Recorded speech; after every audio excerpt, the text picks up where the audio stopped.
As the wise Sammy Hagar once said, it's got what it takes. So tell me, why can't this be love? Well, today I'm going to tell you exactly why it can't be love, and maybe if you should reconsider embarking on such an endeavour or just stay exactly where you are. Let's get to it. Greetings and salutations. Welcome back to my channel. It's me, Emma Cownley, back at it again from Quarantine Central to bring you another video on freelance life. And today we're going to be chatting about whether or not going freelance is right for you and how you can tell whether or not you should make the jump and decide whether or not freelance life would destroy you or if it would allow you to flourish. So enough messing about. Let's get straight down to it. First question to ask yourself, am I good at directing myself?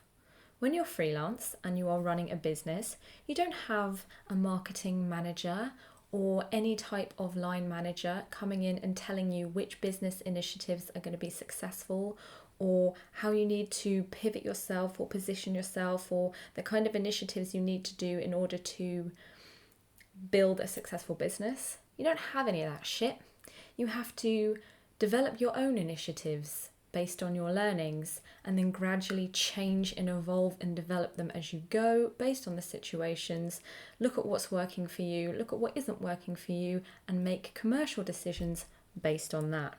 Now, I will say, before I went freelance, I was not a canny business person at all. In fact, when I was an in-house copywriter, I used to be part of the design team and I was the only copywriter amid a sea of designers and I absolutely loved it. And then one day they told me, we're moving you to the marketing team. And I cried because I hated marketers. I just thought they've sold their souls. They don't believe in anything that they're saying. These guys are bullshit artists. They've sold out to the man. I'm not like that. I'm fucking creative. I don't need this shit. So when I thought about the prospect of going freelance, I thought, well, that's not for me. I'm not a business person. You'd be surprised at how quickly you can learn these skills when your entire livelihood and the success of your endeavour depend upon it. So maybe think about that. It's not a difficult thing to look at the kind of clients you're getting and the business you're getting and decide whether or not you have made the right decisions and what you need to going forward and to find that information and learn those skills. It can be done. I've done it and I'm definitely wouldn't have said before that I was a good marketer, but I have managed to build a profitable business very, very quickly when I first went freelance. So it can be done, but you just have to have the self-awareness to really look at your business in a very neutral way and decide whether or not your decisions are coming good or not, and then change based on that. Second question is, are you good at communicating? Obviously, as writers, we are natural born communicators, but that tends to be in a situation when we've got all the time in the world, all the information we need, and we can artfully craft a very clever, directed, catchy, informative message because we've got all the time and all the resources that we need. But let's imagine that you're just yourself at your desk and you pick up the phone and you're talking to a client. In that moment, it's only you there. Do you have the communication skills that you need to ask a client for more information or to say, no, I'm not going to start this job until I have 50% deposit up front and a signed writer's agreement? Or, thank you for the feedback. I don't feel it was fair because I've answered the brief doing X, Y, Z, and what you're telling me is your personal opinion, which you are not the target market, and that is why it is not necessarily useful feedback. For example, could you negotiate? Could you be tactful? Could you regularly check in with a client as you're working on something and remember to keep them feeling safe and secure by saying, hey, end of the week, just to let you know, this is a little progress update. This is how far I am. This is what I plan to work on next. Have you got anything that you'd like to input at this particular moment in time, for example? So communication in an interpersonal skills type of way is very important, and it's very much something that I myself am still learning. It's trial by fire when you go freelance. If you don't learn to do this properly, it will come back and bite you on the arse. There's no getting out of it. It's an incredibly important part of being a freelancer, is learning how to maintain that link, be tactful, and have great communication. So you need to ask yourself, can you already do it? Yes, that's great. Can you not, but you still want to go freelance? Then it's worth learning.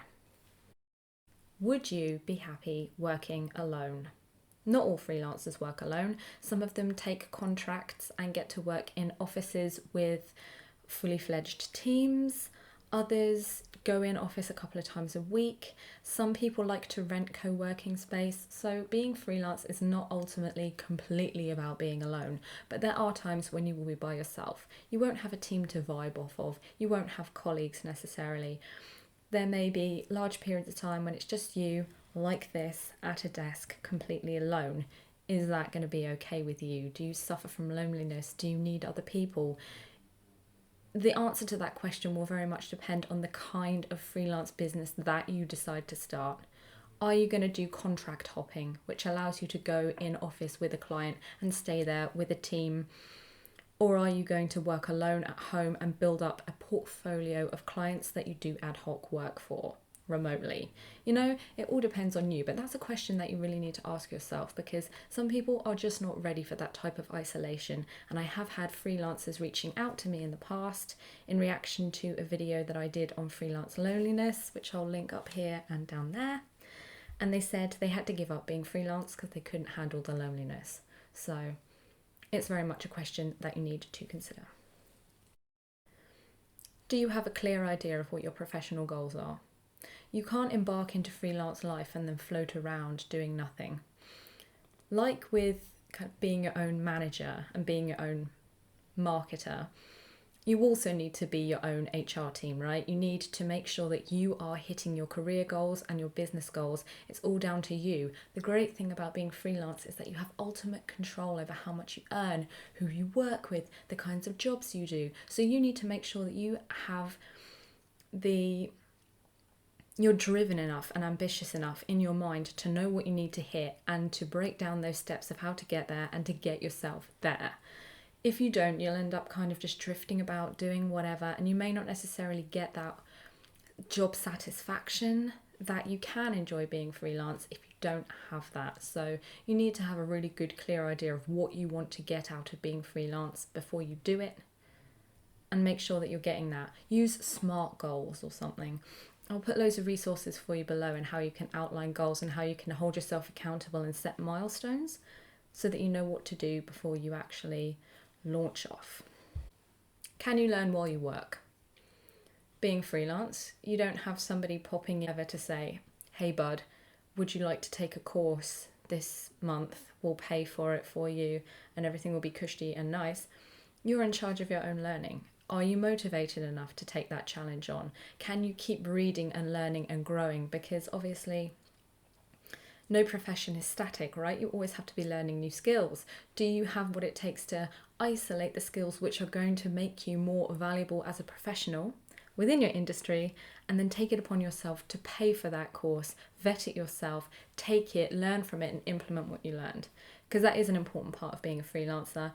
Your whole value and the foundation of your business is how good you are at what you do.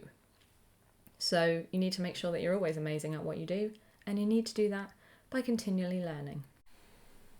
Your knowledge is in your hands. Finally, and most importantly, can you be kind to yourself? This is something that a lot of freelancers I know struggle with, is self-care and being kind to yourself. Because again, like I've said multiple times in this video and many others besides, you are your own boss. You are your own HR team, and you need to make sure that you're getting the care and the time and the attention that you need from yourself to make sure that you can do a great job, and that being freelance and alone like this isn't crushing you. If you're feeling sick, you need to make sure that you are kind enough and disciplined enough to yourself to say, no, we're taking a sick day, we just can't work today, and that's fine. I need this to get better. Or to have weekends off or evenings off so that you're not packing your schedule completely full. Holidays are very important. You can take holidays as a freelancer. It's possible. I've done it multiple times. And that doesn't mean taking your laptop along for the ride.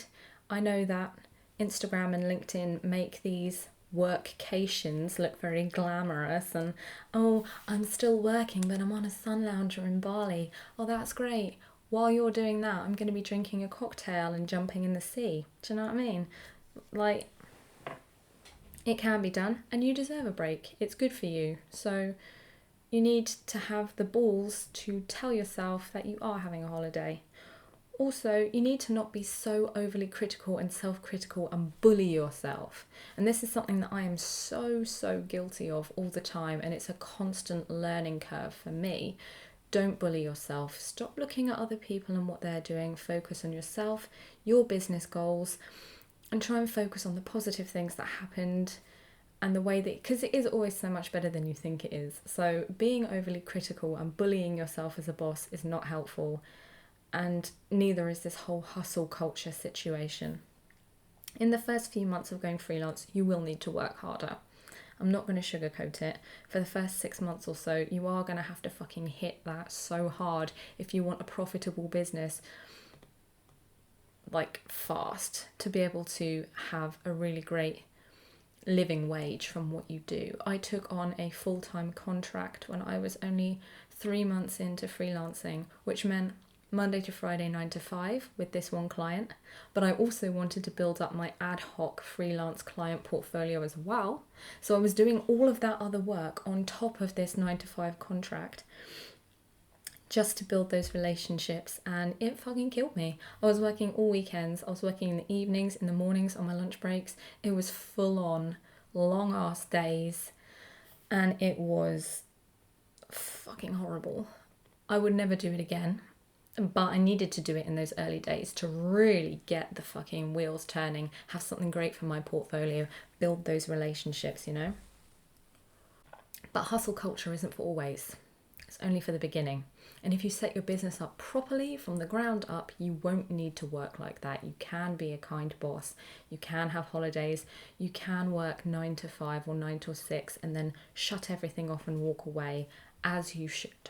So, can you be kind to yourself, or are you going to be a dick boss? Think about that.